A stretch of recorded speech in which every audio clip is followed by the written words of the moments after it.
सुबह की हवा में मिट्टी की सौंधी खुशबू फैली हुई थी। गांव सिवानपुर में सर्दियों की हल्की सी शुरुआत थी। चारों ओर खेतों से उठती धूप की सुनहरी लहरें छठ पर्व की तैयारी का आभास दे रही थी। उसी समय गांव की पगडंडी पर धूल उड़ाती एक कार रुक गई। कार से उतरी एक युवती, उसकी आंखों में जिज्ञासा और चेहरे पर झिझक थी।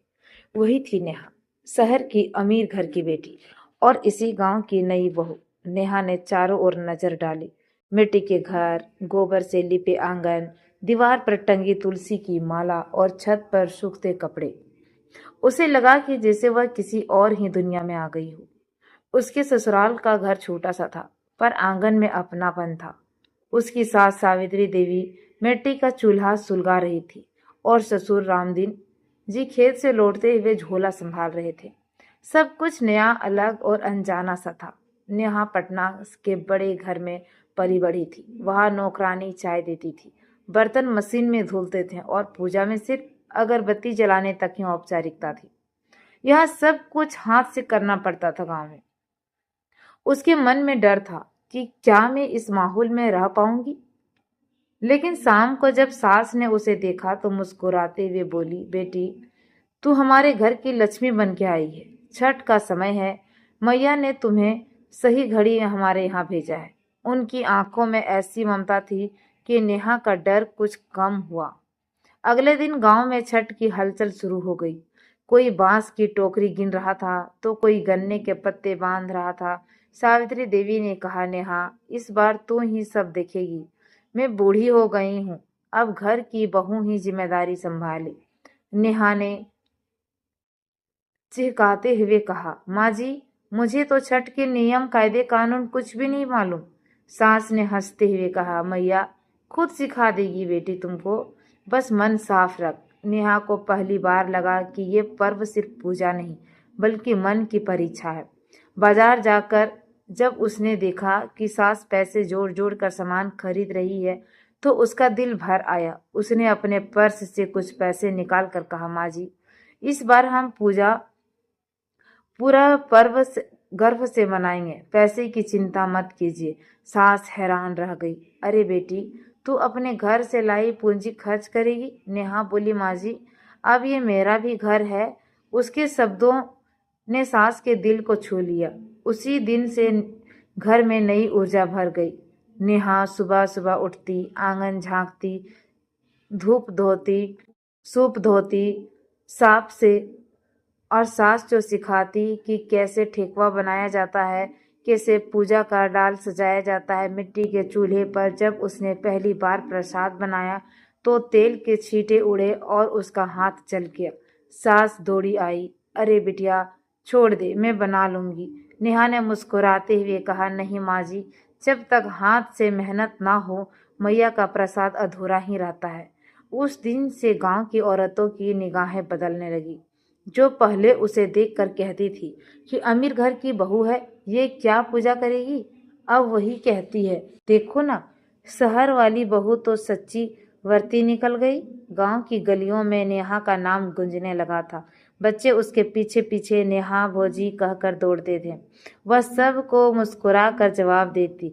धीरे धीरे उसने घर की रसोई भी संभाल ली, सास ससुर का ख्याल रखा। रात को जब सब सो जाते तो वह आंगन में बैठकर आसमान की ओर देखती।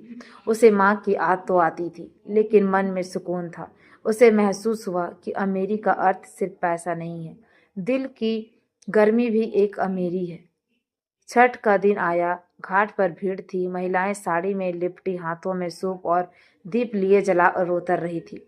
नेहा ने पीली साड़ी पहनी थी, माथे पर लंबा सिंदूर लगाया। सास ने उसका हाथ पकड़ा और बोली, बेटी, जब अर्घ दे तो मैया से मांगना जो मन में चाहे। नेहा ने आंखें मूंद ली। उसकी हथेलियां कांप रही थी। उसने मन ही मन कहा, मैया, मेरे ससुराल को खुशियां देना, मेरे सास को कभी किसी चीज की कमी ना हो।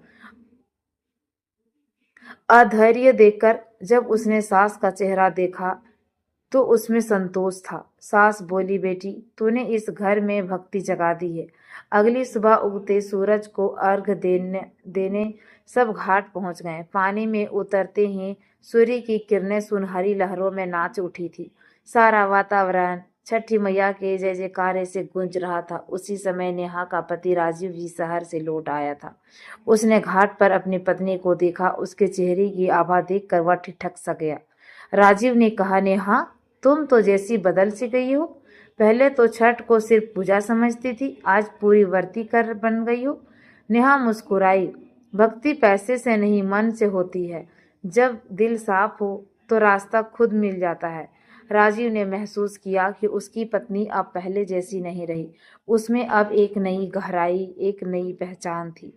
छठ के बाद गांव की औरतें नेहा के घर आई। किसी ने पैर छुए, किसी ने कहा, बिटिया, तूने अमीरी गरीबी का फर्क ही मिटा दिया है। नेहा ने मुस्कुरा कर कहा, मैया के दरबार में कोई भी बड़ा छोटा नहीं होता है, सब बराबर है। उसने गांव की महिलाओं से कहा कि अगले साल वह सब के लिए प्रसाद बनाएगी, ताकि किसी भी घर में कमी महसूस ना हो।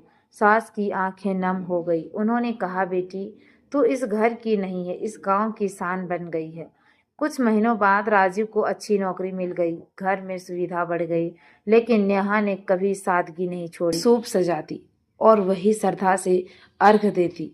हर बार सास उसके सिर पर हाथ रखती और कहती, बेटी, तूने हमें सिखाया है कि जिम्मेदारी का मतलब सिर्फ काम नहीं होता, रिश्तों को जोड़ना भी है। नेहा मुस्कुरा कर जवाब देती, माँ जी, आपने मुझे सिखाया कि असली अमीरी मन की होती है, जेब की नहीं।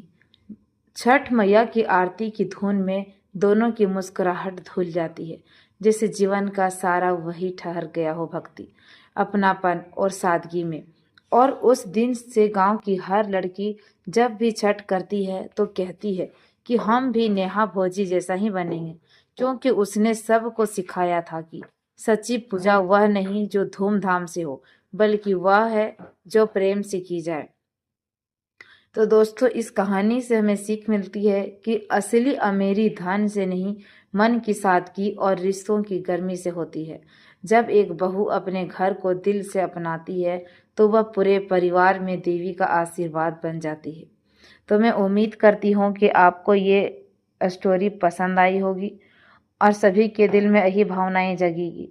तो मैं आपसे अनुरोध करती हूँ कि प्लीज़, अगर आप चैनल पर नए हैं तो प्लीज़ चैनल को सब्सक्राइब कर इसे अपने दोस्तों और परिवारों के साथ शेयर जरूर कीजिए। हम आपसे फिर मिलेंगे एक ऐसी ही दिलचस्प स्टोरी के साथ। तब तक के लिए टेक केयर।